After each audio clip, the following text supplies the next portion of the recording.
Hey, what's going on, people? This is Earl Tenchi, and I am back for another TMNT Rant Rave review for this week's 1 hour special entitled The Manhattan Project, also known as Wormquake. So it starts out with Kari and Razar trying to get the drop on the turtles, and while they, end up getting into a pretty good fight, Leonardo explains to Kari that, or at least tries to explain to Kari, that she is not Shredder's daughter, that her real name is Miwa, that Shredder has lied to her entire life, but she does not want to hear it. I mean, she's got that pride, plus she's been raised by Shredder her entire life, so who could really blame her for not wanting to hear that, for not wanting to hear what is the truth?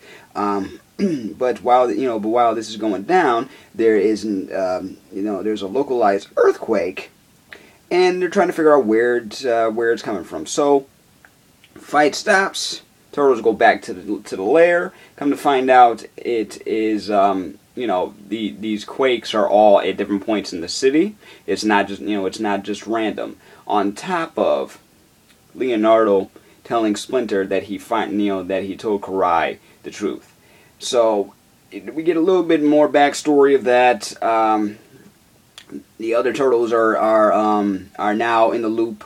They all know that Kari is really Splinter's daughter. So Raphael being who he is, he's still thinking, yes, she's still our enemy though. She might be your daughter, but she's still our enemy. She's still working for the Foot. So we still got to be cautious, which is totally understandable. On the flip side, you have Shredder returning from his journey to Japan and brings back Tiger Claw, his gun for hire, who comes equipped with a jetpack, and laser guns. Obviously, that's a ploy to sell more toys, but you can't really blame him. I like the way he looks. I like the tiger mutation.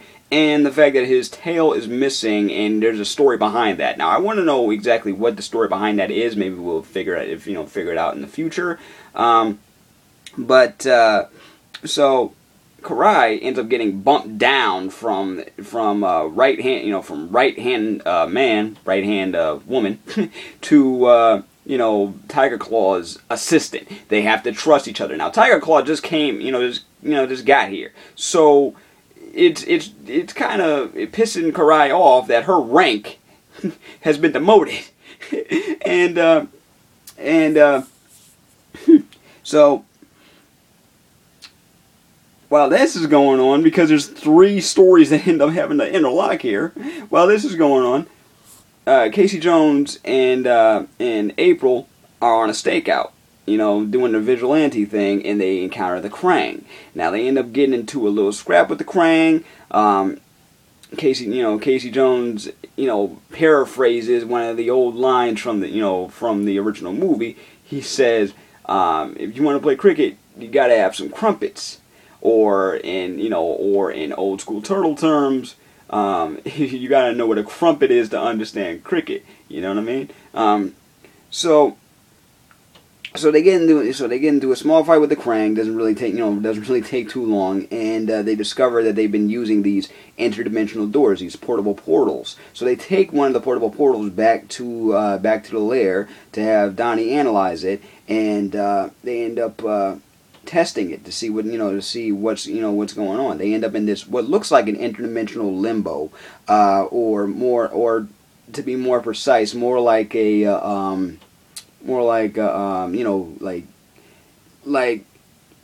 at the airport and there's a bunch of gates around you. That's basically what it is for interdimensional travel.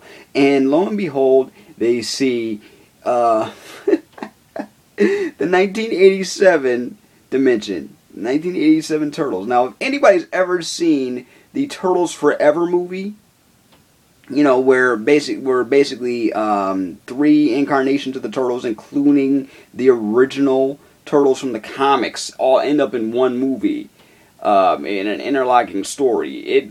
I wanted it to be something like that. I want them to make that happen. But to see the original Turtles in their glory, it was just awesome to see. Now, it's funny that Donatello, aka Rob Paulsen, aka the original Raphael, is looking at the original April in the jumpsuit, and he falls instantly in love. Okay, it's like an homage to the fans. Nice jumpsuit. So the Krangg, because their other gates are open, and one of them happens to be a gate leading to Dimension X. The Krangg notice that the turtles are lurking around. What happens? Another fight ensues. Another fight ensues, including Krangg with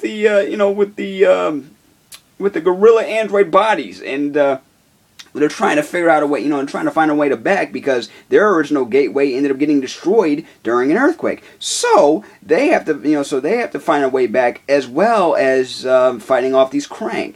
But the group ends up getting separated. So you have Michelangelo, Raphael, and Leonardo returning to Manhattan, and you have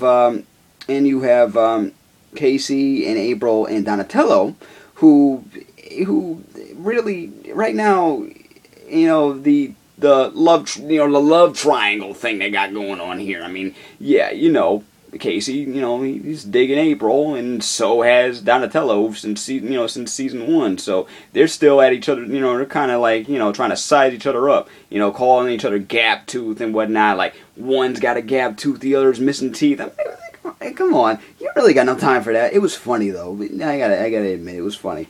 So they get captured by the Krangg and taken to through these old subway tunnels that no one has used, and we figure out where the quakes are coming from. These giant alien worms called the Carthagogon, and it's kind of. To me, it's kind of disturbing, because you also find out where the mutagen actually comes from, and that's these worms. So these worms are being used by the Krangg for their mutagen, much like we get cows from milk. And it's like, that's where they came from? Okay, that's something I did not see coming. I mean, it's odd, but this is science fiction, and it's Ninja Turtles, so I can, so now I can accept it.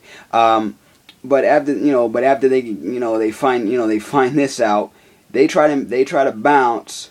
They get into an altercation with the Krangg again. Worm ends up eating one of them alive, and they can't do anything about it at this point. But Donatello has a brilliant idea to go back to Kurtzman, the crazy paranoid investigator. We go back to him and figure out where these worms and where these worms are coming from, and what the Krangg actually want with them, because he's the only one that knows all this information about the Krangg. And while this is happening, the three brothers, Leo, Raph, and Mikey, they end up getting into an altercation with Tiger Claw, which leads them to call Splinter, even though they all know it's a trap. They all knew it was a trap, but Tiger Claw, being the bad guy, plays the "I'm gonna kill one of you" card. So they end up calling Splinter on a cheese phone. I find that hilarious, and he ends up getting into the fight. Now, pretty good fight between him and Tiger Claw. I mean, and it doesn't really take much for Splinter, because he's using a lot of pressure point techniques and using his environment to his advantage, like throwing using bricks and broken pieces of the building to fight. So that was pretty cool. But he gets a dart to the neck, and that dart is filled with poison, which fortunately does not kill him. But unfortunately, it does slow him down a little. So you see him basically being, for the most part, trying to fight it off, but also being kind of helpless, because he does get captured. And Orokosaki, aka Shredder, is about to, hand him his final walking papers, and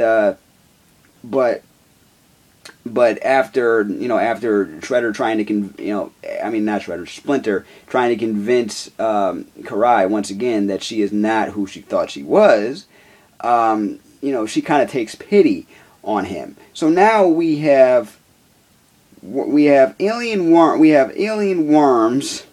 We have the Krangg using them for mutagen, and you also have Splinter finally trying to take his revenge again on on Splinter. And I say again because he hasn't been in a few episodes. So, but Kari takes pity on him. Sort of. She says, this isn't the right thing to do. If you want to, fight him, you have an honorable fight. You don't just kill him while he's poisoned. Is this what you really want? So they convince the two to have, to have a final fight. And even with the poison running through his body, Splinter still takes it like a G. I mean, it's like it's slowing him down, and yes, it's slowly taking effect, but he's not gonna give up. So the other three turtles go to rescue him, and end up getting to another bout with everyone this time around, while the worms are getting stopped by Donatello's salt plan. He just like when you pour salt on a snail or something, it starts kind of burning them like acid. So it kind of so it works out for them. And Casey Jones, who earlier had been eaten by one of the Krangg, is now being regurgitated out, and now they're fighting the Krangg worm, and now is being regurgitated out, and now he's fighting the Krangg off with some of his makeshift weapons. Where is he getting this stuff from? That's what I want to know. That's what I want to know. So, more Cathatragon are being brought to Earth by Dimension X through a portal, and Donatello wants to reverse the polarity, and earlier we find out that the Krangg ride these worms like horses. So what does April do? She rides one of them like a horse to help get out of the sewers and try to lure the Krangg into another false sense of security. So that was a pretty good plan. That was a pretty good plan, although kind of unexpected, but still a pretty good plan. While all that's going on, everybody's having their fight with the Foot, and in the end, Donatello saves the day by reversing the polarity on the portal. Him and Casey Jones are now friends. And where does the Krangg worm end up?